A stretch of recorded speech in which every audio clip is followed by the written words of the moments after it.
10 feministov versus Lívia Pavlíková. Ahojte, ja som Lívia Pavlíková. My by sme boli fakt sprostí, ak by sme volili progresívne. Ale veď aspoň niečo robia. Áno, stlačajú a ničia všetky krajiny Európskej únie. Komunizmus tu nechceme.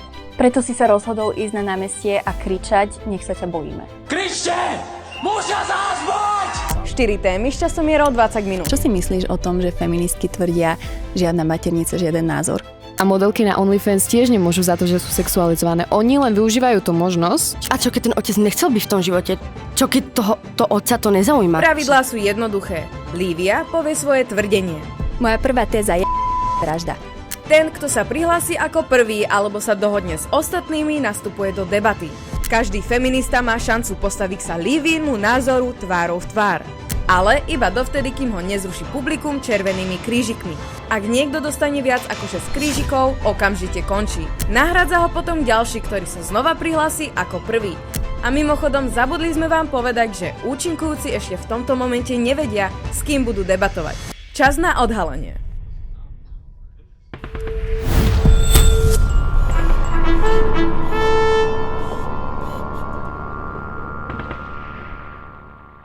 Ahojte, ja som Lívia Pavlíková a dnes budem debatovať oproti 11 feministom a feministkám a feministčatám.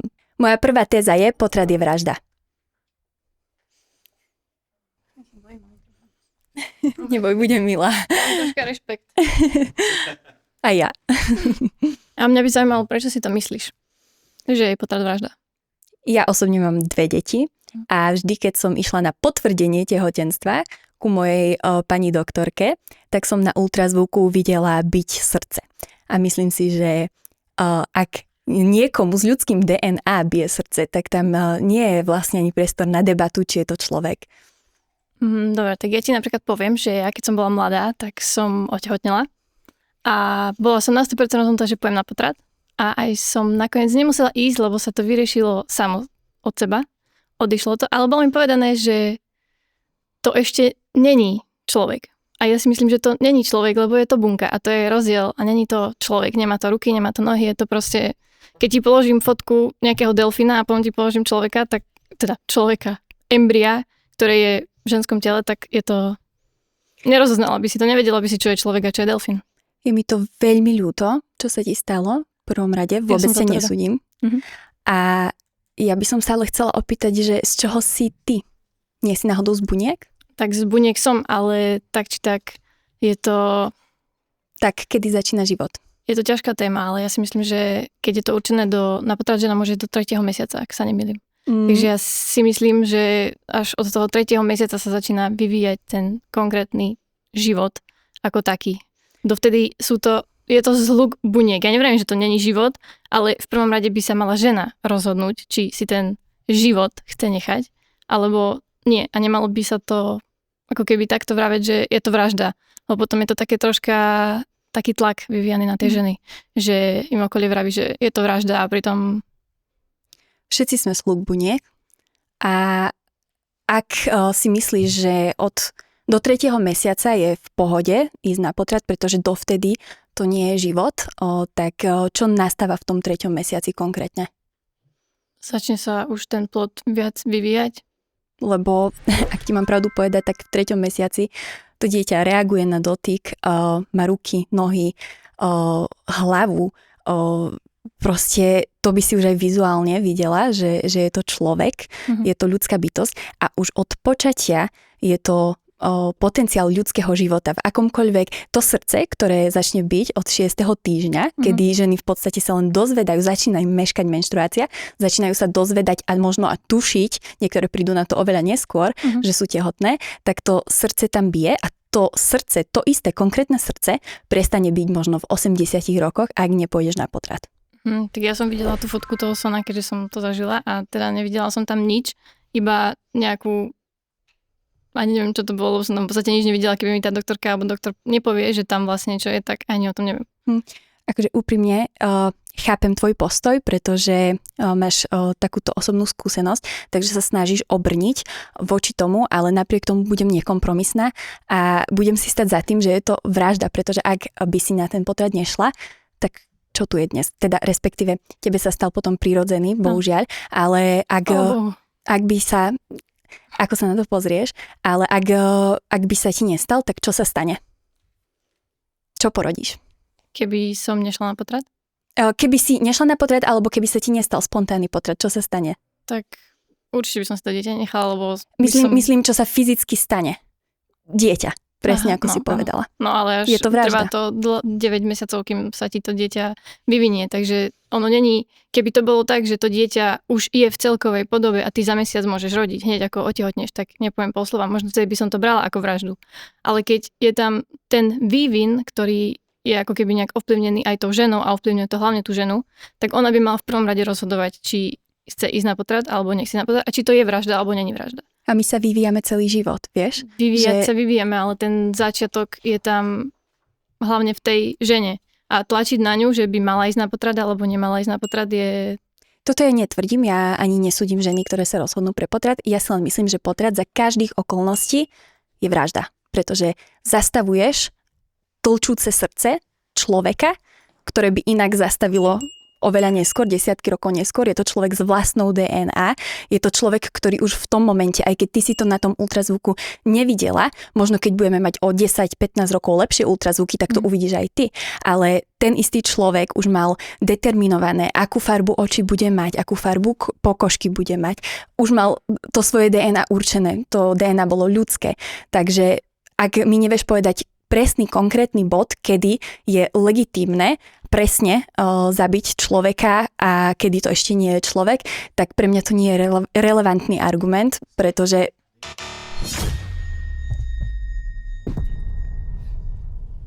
Čau, ja som Kamil. Ahoj, Lívia. Mám takú otázku na teba. Ješ mäso? Samozrejme. Dobre, keď nájdeš doma nejakého chrobáka, pavúka, zabiješ ho? Skôr povysávam. Zabiješ ho, efektívne. Tak to je tiež smrť, to je tiež svojím spôsobom vražda, ukončíš nejakú život nejakej živej bytosti. Tak prečo by sa to nemalo vzťahovať aj na nejakú hrudku buniek, ktorá proste niekomu dokáže sťažiť život do veľmi ďalekej budúcnosti? Tak tá hrudka buniek si aj ty a tú hrudku buniek môžeš dať na adopciu, nemusíš ju zabiť.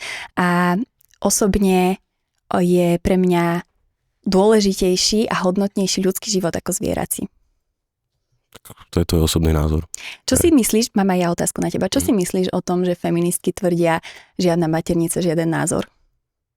Akože má to svojím spôsobom nejakú, by som povedal, váhu, lenže podľa mňa, ak sa napríklad niekomu stane, že, čo ja viem, jeho partnerka otehotne, tak... To sa nestane len tak. Oni musia mať pohlavný styk a všetci vedia, že z pohlavného styku sa môže narodiť dieťa. Áno, lenže niekedy proste ľudia sú sprostí, sú neopatrní. Alebo si to môžu proste rozmyslieť. Zistia, že vlastne toto sa mi stalo. Napríklad... No veď to, že si to nemôžu rozmyslieť. No, podľa mňa by mali mať na to právo. Ale ty neprestaneš byť tehotná len preto, že sa rozmyslíš. Ospravedlňujem sa, že prerušujem túto vojnu názorov. Ale ak si chcete pozrieť plnú verziu tejto epizódy, kde sme napríklad preberali toto... Znásilnenie je obrovská trauma. Sama potratila, akože nesvojvoľne. Je to prípad, ktorý má toľko zaujímavých schôd okolností, že až sa mi to nechce veriť. Ešte je nútená 9 mesiacov, ak nie dlhšie, žiť so spomienkou na jej traumu. A takou istou traumou je aj potrat. Celú epizódu s extra momentmi a debatami, ktoré sa na YouTube nehodili, nájdeš na cryptocartel.space úplne zadarmo. Takže klikni na link pod videom a pozeráš ďalej. Je to úplne easy. A teraz naspäť do debaty.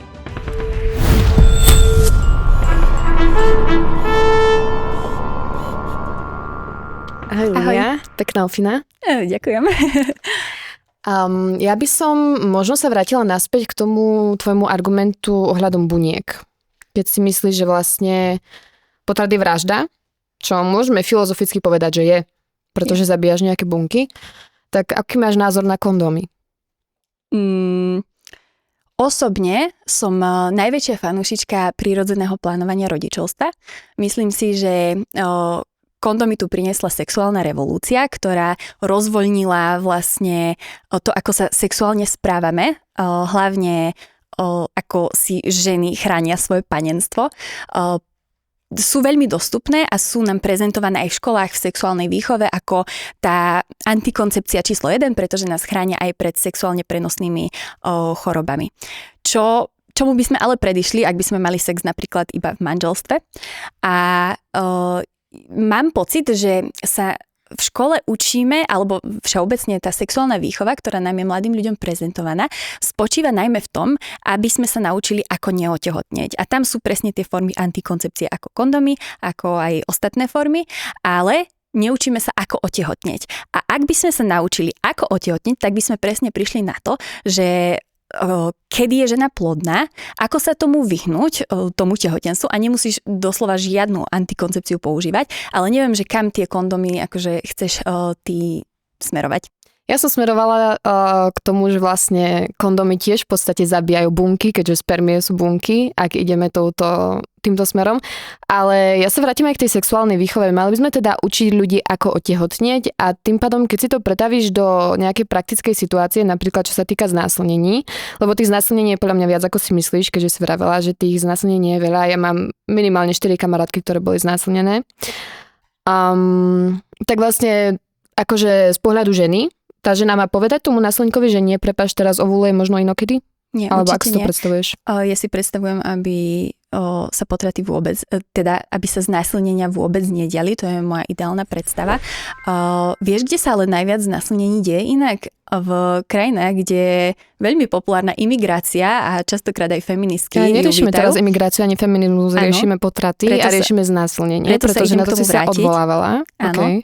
To nič nemení na tom, že keď zabiješ ľudského človeka, tak to nie je vražda. Tie okolnosti nič na tom nemenia.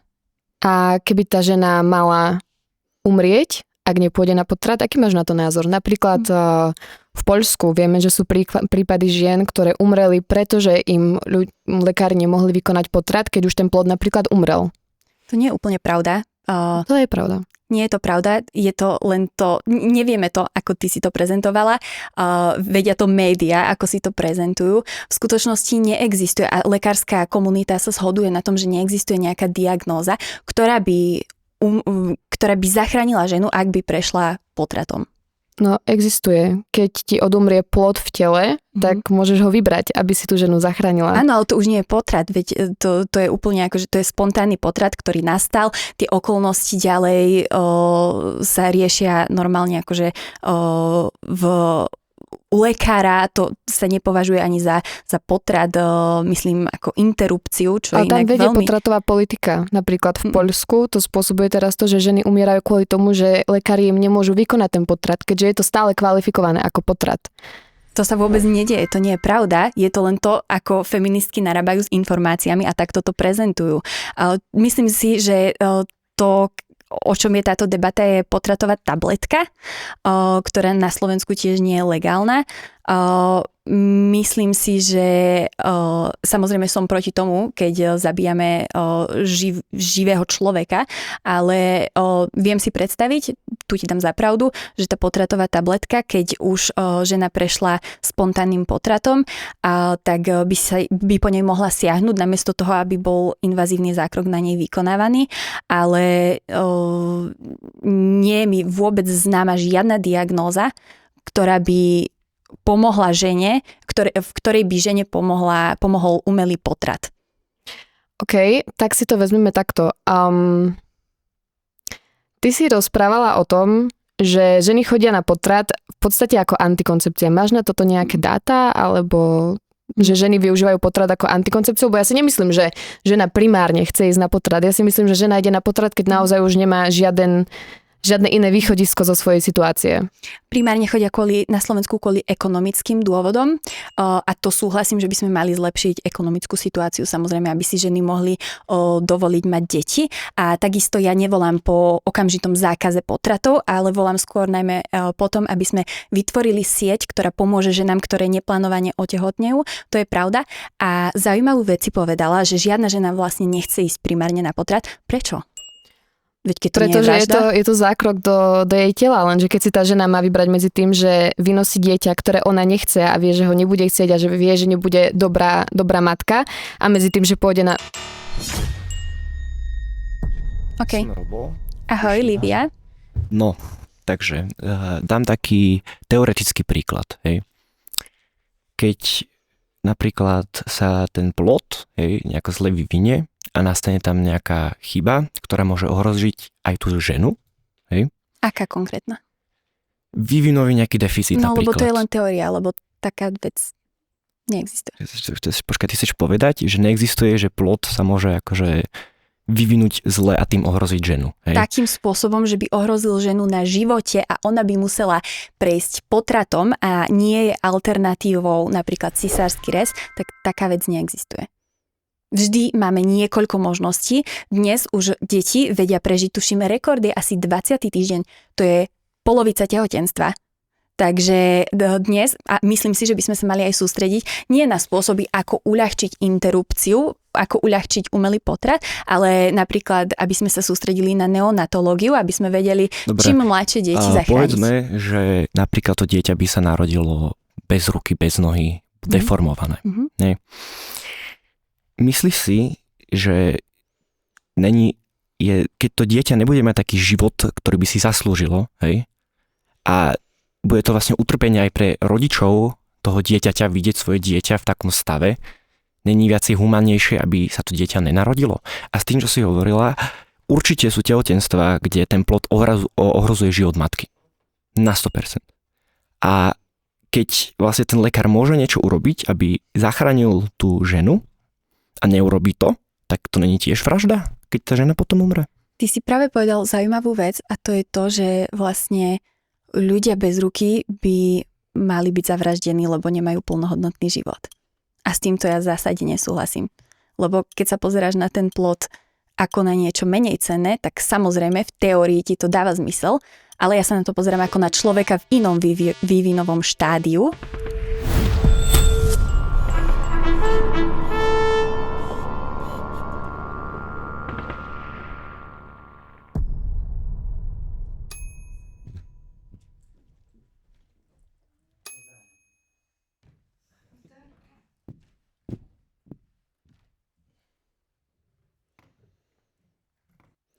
Ďalšia moja téza je, OnlyFans modelky kazia spoločnosť.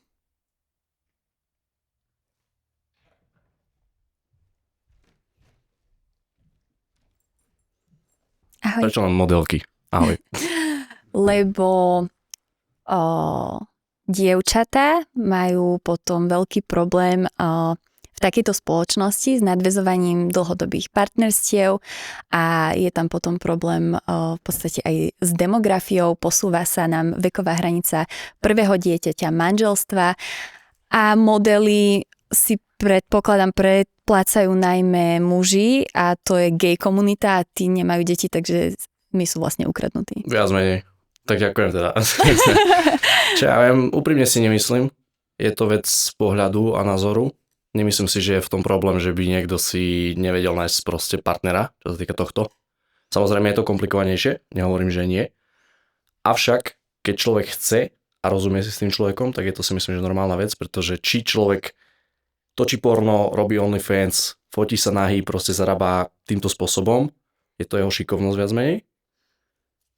A keď ten druhý človek proste si nájde k nemu cestu a rozumejú si, tak absolútne proste nemá ako keby zmysel sa pozerať na tým, že proste ako, čo ten človek robí alebo takto, hej. Ja si myslím, že ženy strácajú hodnotu na trhu randenia, keď robia OnlyFans. Čo ja viem, nemyslím si úprimne. Myslím si, že pre kvalitných mužov určite áno. Čo je kvalitný muž? Kvalitný muž je taký, ktorý sa o ženu postará, ktorý vie kontrolovať svoje emócie, ktorý sa vie postarať o rodinu, chce rodinu. Samozrejme, že môže tam byť aj výnimky, ale nie je to vec názoru, je to vec štatistík a štúdií. Ženy, ktoré sú v tomto priemysle, tak majú aj väčšie riziko mentálnych porúch a alkoholizmu. Častokrát majú aj zlú minulosť, ako myslím traumu z detstva, ale tak zase kto nemá. Ale všeobecne, ak sa ukazuje dievčatám, že nahota je číslo 1 cesty ako sa dostať ku peniazom, tak to nie je správne. A hlavne, ty si hovoril o tom, že keď tak zarábaš peniaze, tak je to tvoja šikovnosť. To je bohužiaľ, ale čo sa týka OnlyFans, ilúzia, pretože tam zarába dobre možno 1% tých žien. Čo tie baby urobia, to je zase štatistika, to nie je môj názor. Záleží, ale podotýkam, keďže v tomto odbore fungujem a pracujem, veľa týchto ľudí ani proste ako keby nepôsobí, povedzme, tou nahotou alebo sexualitou, hej. Okay. Ale čo sa stane tým dievčatám, ktoré z toho ani len nezarobia cent, dobre, málo peňazí, že nevedia sa tým naplno uživiť, tak je to to, že zanechajú navždy digitálnu stopu, ktorú aj keď nechajú tak, o 20 rokov to niekto kľudne vyťahne na ich deti v škole a takisto sa veľmi znevýhodňujú potom v prípade, ak si chcú nájsť normálnu prácu, pretože nikto ti nevezme napríklad na miesto učiteľky, čo je jedna z najpopulárnejších kariérnych ciest pre ženy, ženu, ktorá má dohľadateľné OnlyFans fotky. OK, to je pravda, áno. Avšak sice toto je trošku taká téma, čo sa asi moc mňa netýka, lebo je to hlavne primárne žien, hej. Ale ja myslím chlap, si, že ale... ty obhajuješ aj tie ženy, že myslíš si, že je takto, to úplne akože áno, nepovedal by som, že obhajujem, ja skôr obhajujem to, že proste ten človek sa nejakým spôsobom rozhodol niečo proste tvoriť, hej. A odsudzovať niekoho na základe niečoho, čo sa rozhodne robiť, tak je proste podľa mňa najväčšia hlúposť, hej. To už je jedno proste, či je to čokoľvek to môže byť, hej. A ľudia robia si myslím, že horšie veci. Napríklad vraždu malých detí. To je úplne jedno, proste, či to je seriový vrah alebo takto, hej, ale ja len hovorím to, že jednoducho áno, tie baby, ktoré sa týmto rozhodnú ísť a proste nedá im to ako keby tú budúcnosť, jak sú tie top modelky, hej, ako je Sofia Ryan napríklad, alebo tieto proste, hej, že obrovské, no to je jedno proste, tá zarobila cez 40 miliónov, hej. Tak, no a to sú presne tie príbehy, ktoré sa nám prezentujú, ale realita je úplne iná, väčšinou ostaneš bez peňazí a bez dôstojnosti. Ale je to stále ich slobodné rozhodnutie a už keď sa tak rozhodli ísť, tak proste sa tak rozhodli ísť jednoducho. A ja im to neberiem, ale myslím si, že to ničí spoločnosť. Ahoj, Lívia. Teší ma. No, ja by som sa možno chcel spýtať, či by si so mnou súhlasila v tom, že je veľa žien, ktoré práve začína s OnlyFans kariérou kvôli ekonomickej núdze nejakej. Myslím si, že to je pravda určite a práve preto hovorím o tom, že možno to vyzerá tak, že to je rýchla cesta k peniazom, ale pravda je úplne iná. Väčšinou skončíš bez peniazy a bez dôstojnosti. Napriek tomu si myslím, že v tomto svete, v dnešnom našom svete, sa dá ku peniazom dostať aj spôsobom, kde nestratíš sebahodnotu. Ospravedlňujem sa, že prerušujem túto vojnu názorov. Ale ak si chcete pozrieť plnú verziu tejto epizódy, kde sme napríklad preberali toto... Neviem, že či do toho spadá aj pornopriemysel, ale určite herci a herečky sa sexualizujú ženy, v podstate však. Na tom sa zhodneme. Proti čomu inak feminizmus bojuje. Áno, presne tak.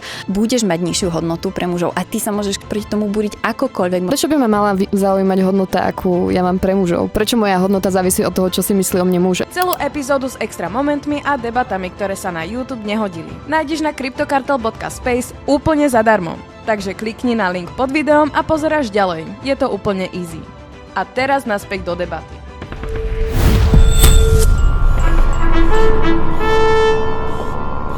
Som Izabela. Lívia. Venujem sa OnlyFansu, ale nie ako pracovne, ale ako hobby. Okrem toho mám ešte svoj salón a inú prácu. A ja si myslím, že táto doba je skazená o mnoho viacej už teraz ako nejaké modelky na OnlyFans. A chcela by som sa teba opýtať, či si nikdy v živote neposlala žiadnu sexy fotku alebo nejakú polonahu napríklad svojmu mužovi alebo podobne. Za peniaze určite nie. Čo to s tým má spoločné? Takisto si sa odhalila na tej fotke, ako možno ostatné baby. Pre svojho manžela, ktorého si viem udržať, tým, aká som mu verná a akú exkluzívnu ma má. Okay. A preto máme najväčšiu pravdepodobnosť žiť šťastný a spokojný život. A vtedy, keď si mu to poslala, tak už ste boli manželia, alebo ešte predtým? Môžem sa ti ja opýtať niečo? Nebudem ti až takto do súkromia vrtať, ale chceš deti? Alebo asi nemáš deti, že? Určite by som chcela a nemám. A keď sa budú napríklad v škole pýtať na povolanie, tak čo povieš? Tak ako hovorím, mám iné povolanie. Takže toto sa zatajíš? Ako hobby. Nemám v pláne to zatajovať niekomu, je to moja minulosť, alebo niečo, čo ma baví, venujem sa tomu na základe toho, že je to môj hobby, som single aktuálne, takže prečo by som si to nemohla dovoliť, keď ešte okrem toho máš za to nejak ohodnotenie. Takže by si v škole priznala, že máš salóny, si úspešná, to je super, držím ti palce. Ďakujem. A zároveň aj robíš OnlyFans. Tak pozri, na Instagrame mám voľne dostupné fotky, ktoré sú sexy a prečo tú exkluzivitu ešte vlastne nepredať? Ospravedlňujem sa, že prerušujem túto vojnu názorov. Ale ak si chcete pozrieť plnú verziu tejto epizódy, kde sme napríklad preberali toto... To, že je niečo normalizované a že to robí veľa báb, neznamená, že to je správne. Pretože som mala priateľa, ktorý mi to manažoval. Ale už nie ste spolu. No je 21. storočie, teda žij a nechaj žiť. Celú epizódu s extra momentmi a debatami, ktoré sa na YouTube nehodili, nájdeš na cryptocartel.space úplne zadarmo. Takže klikni na link pod videom a pozeráš ďalej. Je to úplne easy. A teraz naspäť do debaty.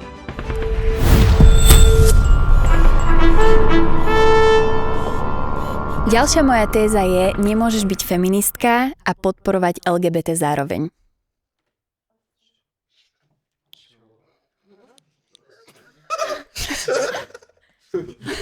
Tak poďme sa porozprávať. Takže nemôžem byť feministka, keď podporujem LGBT. Feminista v tvojom prípade. Alebo feminista, dobre. Áno. Čo je podľa teba feminizmus? Feminizmus? Tak feminizmus je to, keď vlastne...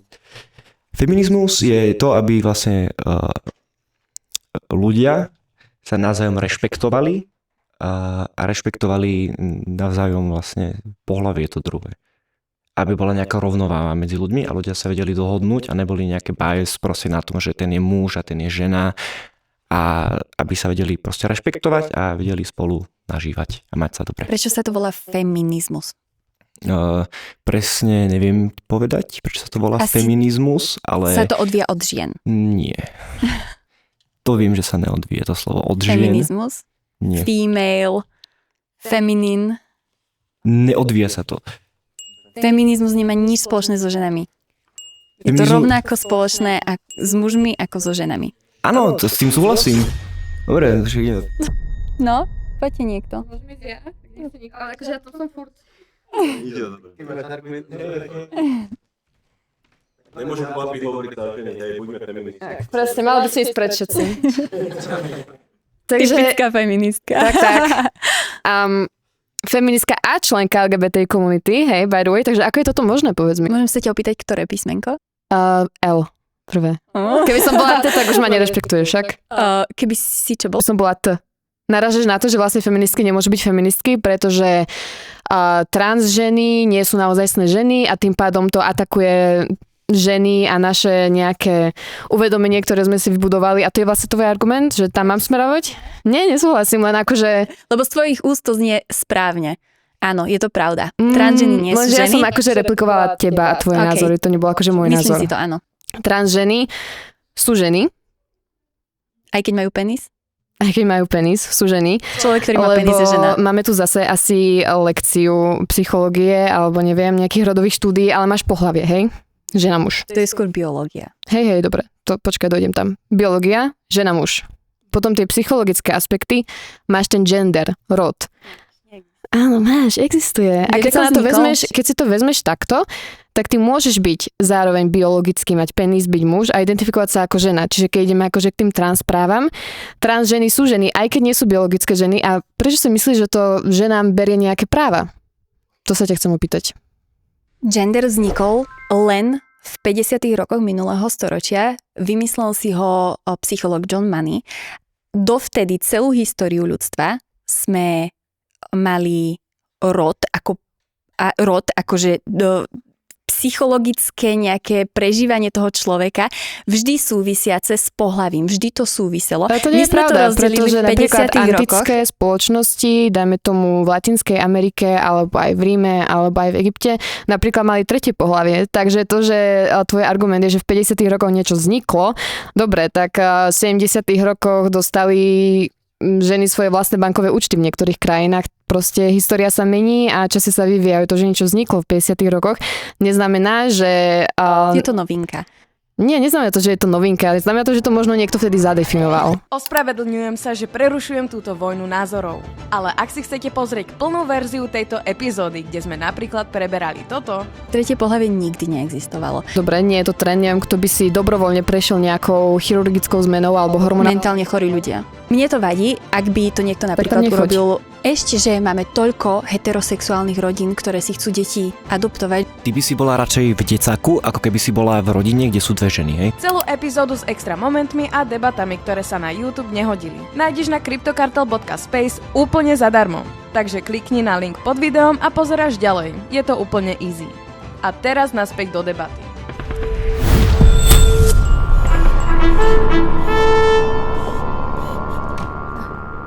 Ahoj. Ahoj. Som Jasmina. Lívia. Okay. Ja som mala hlavne otázku na to, keď som tak zaregistrovala, že nesúhlasíš s adopciou. Mhm. Tak troška to naväzuje na to, že keď si tehotná a nesúhlasíš s potratom a to dieťa nemáš ako zaobstarať a dáš ho na tú adopciu, tak kto si ho má adoptovať, keď si nesúhlasíš? Ja som proti adopciám homosexuálnymi pármi. Ale prečo?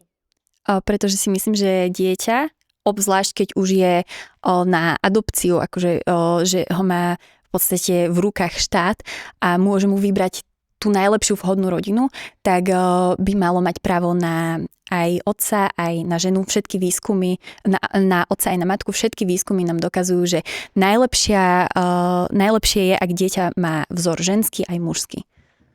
Ale nie je to vlastne sem tam úplne jedno, keď rolu kvázi otca aj matky môže byť ten istý človek? No to nemôže, pretože my sme od podstaty úplne rozdielni a o tom aj vlastne, aj preto nepodporujem feminizmus, pretože sa tu oháňame veľmi, až príliš veľmi slovami ako rovnosť, rovnakosť, ale my sme rozdielní, do života vieme dať úplne iné veci. Ja to vidím na svojich vlastných deťoch. Môj syn mal hračky iba po mojej dcere, nekupovali sme žiadne nové, pretože nepodporujeme takýto materializmus. Nemal žiadne autíčko celý prvý rok svojho života, až na prvé narodeniny ho dostal, lebo sa skoro zbláznil, keď sme ho zobrali do hračkárstva. Môj muž sa s ním hraje s autíčkami, mňa to absolútne nebaví. Môj muž si s ním kope loptu, mňa to absolútne nebaví. Každý vieme dať do života niečo úplne iné a myslím si, že deti, ktoré si prežili už dostatočne veľkú traumu z odlúčenia od svojej matky biologickej, tak si zaslúžia už len to najlepšie. Ale nie úplne to súvisí s feminizmom asi. Nie, ja som len sa trošku nadviazať na to, že ja mám mladšiu sestru a nás mama vychováva sama. Bývali sme s otcom chvíľku, už s ním z určitých dôvodov, o ktorých tu hovoriť nechcem, nebývame. A ak to mám povedať tak, že nebolo to úplne úžasné, pretože ja si ho kvázi nepamätám. Pretože moja mamina bola s nami doma a on bol stále preč.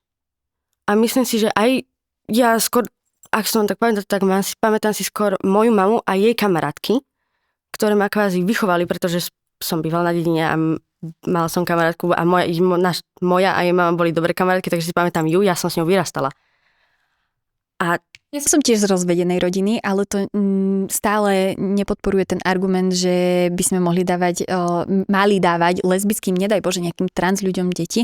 A pretože stále ostáva faktom to, že v harmonickej rodine, kde je muž a žena a takýmito akože prípravou prechádzajú páry vhodné na adopciu, tak si môžeme vyselektovať, že komu tie deti dáme a napríklad ja som teraz nedávno počúvala rozhovor s pani Plavákovou, to je poslankyňa lesba za Progresívne Slovensko a ona má dieťa so svojou ženou a svojmu dieťaťu, svojej dcére hovorí, že má dve mamy.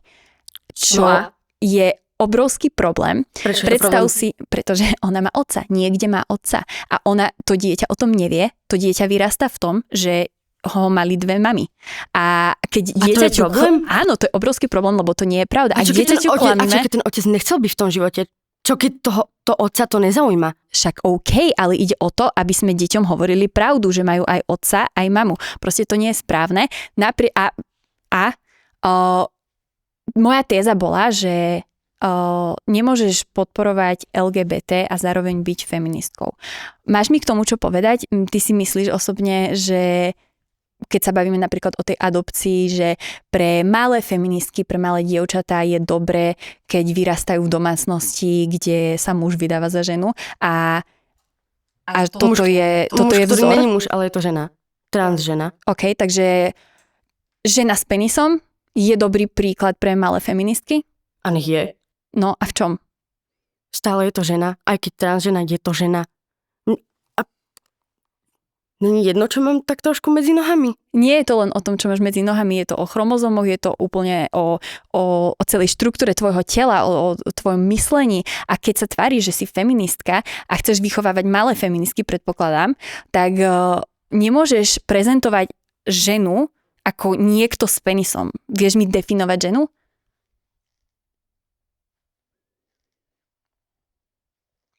Keď si feministka, vieš mi definovať ženu?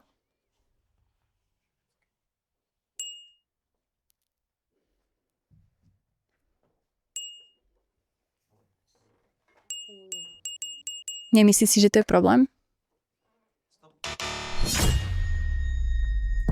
No, rýchlo. Jedna rýchla vec. Je veľa štúdií, ktoré preukazujú to, že keď niekto nedokáže odpovedať na teoretickú otázku, tak má prejaviteľne menšie IQ, prvá vec. Druhá vec... Urážanie žien, to je úplne feministický postoj, myslím si. To by som povedal aj chlapovi. Ďalšia vec. Myslíš povedať, že teda vlastne je to rovnaká stránka, že ľudia, čo podporujú LGBT, nemôžu byť feministi, ako keby, že povieš, že chlap nemôže byť feminista?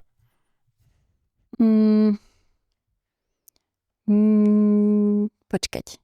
Že chlap podľa mňa môže byť feminista, aj človek, ktorý podporuje LGBTI je feminista, ale ja si myslím, že to je pokrytecké, pretože celé toto hnutie je jedno veľké pokrytectvo.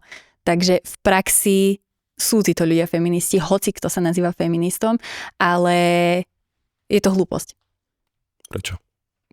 Ja ako žena môžem robiť čokoľvek chcem a feminizmus tu už nepotrebujeme. Keby sa to všetko vráti o 100 rokov naspäť, by sme ho už nepotrebovali zas?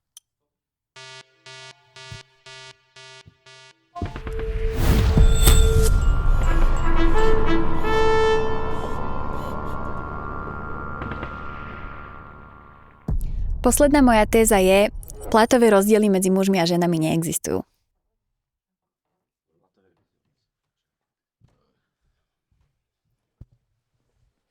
Tak čau. Ja by som ťa chcel spýtať, že na základe čoho si toto myslíš, lebo štatistiky, ktoré sú vykonávané, tak tvrdia opak. Že? Štatistiky sú zle interpretované. Ženy vo všeobecnosti zarábajú menej. Je to spôsobené tým, že sa rozhodnú preto byť doma, že sú jediné pohlavie, ktoré dokáže porodiť deti a potom byť s nimi doma. Preto majú menej skúseností v práci, môžu pracovať menej, majú obmedzenejšie časy, kedy môžu pracovať a rozhodujú sa pre pozície, ktoré nie sú tak nebezpečné vo všeobecnosti ako povolania, pre ktoré sa rozhodujú muži a práve preto vo všeobecnosti zarábajú menej, ale majú zase, ako som už vysvetlila, majú aj menej rizik v tej práci a... Dobre, prepáč, rozumiem, ale ty hovoríš o porovnávaní celkového zárobku žien a mužov. Na tej istej pozícii za tých istých okolností. Nie, ty si teraz hovorila o tom, že si ženy vyberajú po iné pozície a že preto zarábajú celkovo menej. Ale to nie je to, o čom tie štatistiky hovoria. Oni porovnávajú ženy a mužov v tých istých pozíciách. A áno, teda neviem, aké konkrétne štatistiky si čítala ty, dobre, tak zjavne asi nám internet dáva iné. Dobre. A chceš mi povedať, že to funguje takto aj na Slovensku, hej? Áno, na Slovensku je to konkrétne podľa Euronetu, podľa posledného prieskumu 17 až 20%. Dobre. Nie je to na tej istej pozícii s takým istým vzdelaním, s takou istou praxou. To ti fakt akože viem odprísať, že takto tá štatistika nie je robená. No tak je prezentovaná. Dobre. Tak potom je to nelegálne, pretože my máme doslova v zákone, že ženy a muži na tej istej pozícii musia byť odmeňovaní rovnako.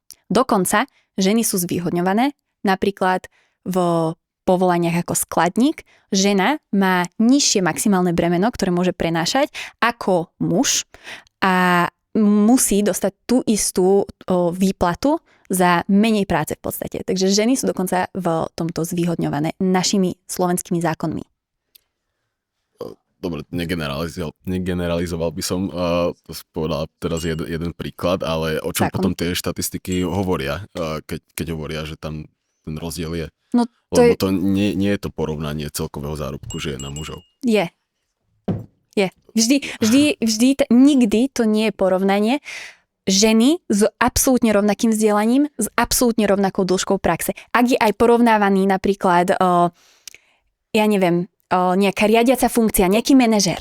No. Žena manažérka zarába menej ako manažer muž, pretože žena manažérka napríklad nerobí toľko nadčasov ako muž. Dobre, ale ako by si vysvetlila to, že ženy majú vyššie priemerné vzdelanie ako muži, ale napriek tomu ich feminizmom. Je menej... Ahoj. Ja som chcel dodať, že ja súhlasím s tebou, že ten základný plat musí byť legálne identický. Len by som chcel dodať to, že všetci vieme, že proste keď máš nejakú prácu a kariéru, tak sa ti zvyšuje postupne plat. Mhm. No. A toto sa stáva tak, že buď ty ako zamestnanec si vypýtaš zvýšenie platu, alebo ti zamestnávateľ sám navrhne zvýšenie platu. Lenže keď sa na to pozrieš štatisticky, tak je väčšia pravdepodobnosť, že muž si vypýta to akože zvýšenie platu. Tým pádom zarábajú viac takto, v takomto zmysle. Čiže teoreticky by som povedal, že si máme pravdu, že zarábajú ženy menej ako muži z tohto hľadiska. Že ten muž sa stane niekedy, že je väčšia šanca, že jemu navrhnú zvýšiť plat tým pádom, že nepôjde na matersku, bude tam dlhšie, vie tam byť pravidelnejšie ako žena. Ale z pohľadu toho zamestnávateľa má naozaj vyššiu hodnotu, ak pre teba pracuje muž, od ktorého vieš, čo čakať. Ospravedlňujem sa, že prerušujem túto vojnu názorov. Ale ak si chcete pozrieť plnú verziu tejto epizódy, kde sme napríklad preberali toto... Už na pozícii moci a viacej nadržuje tým mužom ako ženám. Tak by sme mali volať aj po rovnosti v obsadení povolaní, ako je napríklad pracovník na ropnej plošine. No, ako...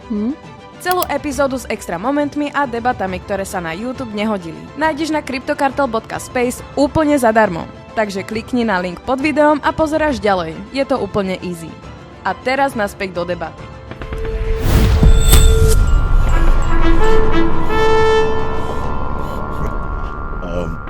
Chcem sa ťa spýtať, že súhlasíš teda so mnou v tom, že kto dostane nejakú pozíciu, tak mal rozhodovať teda skúsenosti a kvalifikácie, čo ten človek má. Samozrejme. Hej?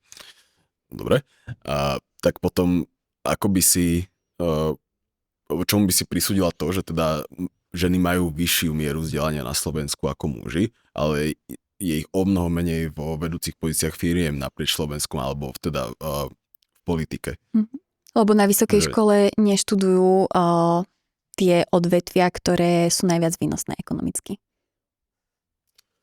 Dobre, ale keď muži majú nižší priemer, teda vzdelania, tak ako to, že proste konzistentne dosahujú tie vyššie pozície. Pretože vysoká škola je scam a to ti nezaručí, že budeš zarábať veľa. A myslím si, že odvetvia, na ktoré nepotrebuješ vysokú školu, ako napríklad odvetvia, o ktorých som hovorila, ktoré držia vlastne celú infraštruktúru sveta, ako napríklad ľudia, ktorí pracujú na ropnej plošine, sú tam izolovaní od sveta pol roka, tak myslím si, že si zaslúžia vyšší plat ako nejaká študentka, ktorá vyštudovala nejakú filozofickú fakultu a v oblasti kľudne rodových štúdií. Ja s tebou súhlasím, že napríklad sú práce, na ktoré sú lepšie prispôsobení muži, akože keď ide teda o prácu s fyzickou silou. Ale o tých ja teraz nehovorím. Ja hovorím o tých prácach, na ktoré sú rovnako prispôsobené aj ženy, ako napríklad teda v tej politike. OK. Keď si ochotný pripustiť rozdiely fyzické medzi mužmi a ženami, si ochotný pripustiť aj mentálne rozdiely? Ja pripúšťam, áno, že sú aj mentálne rozdiely medzi mužmi a ženami, ale nie také, ktoré by ženám neumožňovali napríklad riadiace pozície vo firmách alebo aj v politike. Podľa mňa áno, len sú menej viditeľné, preto sa ich chytajú ľudia. Podľa mňa žena vo všeobecnosti nemá toľko potenciálu byť dobrou v riadiacej funkcii ako muž. Je to aj kvôli mentálnemu nastaveniu ako takému. Ženy viac inklinujú napríklad k tej zhovievavosti a muži sú viac zdraví, ale takisto máme hormonálne zmeny aj počas mesiaca a to tiež ovplyvňuje, aký výkon vieme v takýto riadiacej funkcii podať. Hormonálne výkyvy majú aj muži, to nie je čisto ale nie je ženská také ako záležitosť. ženy. Pri ženách to je isté. Pri reálnych ženách, nie transženách. Tak aj pri mužoch je isté, že im hormóny kolíšu. OK, ale nie tak viditeľne. Pozri, žena máš mesiac, máš cyklus a máš 4 rôzne fázy, počas ktorých sa správaš inak. Máš inú, a napríklad opäť existujú feministické, politické skupiny, ktoré volajú napríklad po menštruačnom voľne. To je opäť nevýhoda, ktorú vlastne ženám dávajú feministky pod nohy, pretože ak budeš sa uchádzať o prácu a tvoj zamestnávateľ bude predpokladať s tým, že raz za mesiac tú prácu vymeškáš, tak pre ňo to opäť nie je tak efektívne zamestnať ženu ako muža. Ale to nie je realita, že žena ide na... Vlastne, Progresívne Slovensko to má v programe. Menštruačné voľno? Mhm. No... Ale... Nevolte PSko. Voľte. Aj keď s nimi nesúhlasím, lebo musím zastávať nejakú pozíciu. Ja by som povedal, že súhlasím. Súhlasíš s menštruačným voľnom teraz. Toto som bola ja proti 10 feministkám a feministom a ďakujem, že ste to dopozerali a že ste to zvládli dopozerať až do konca.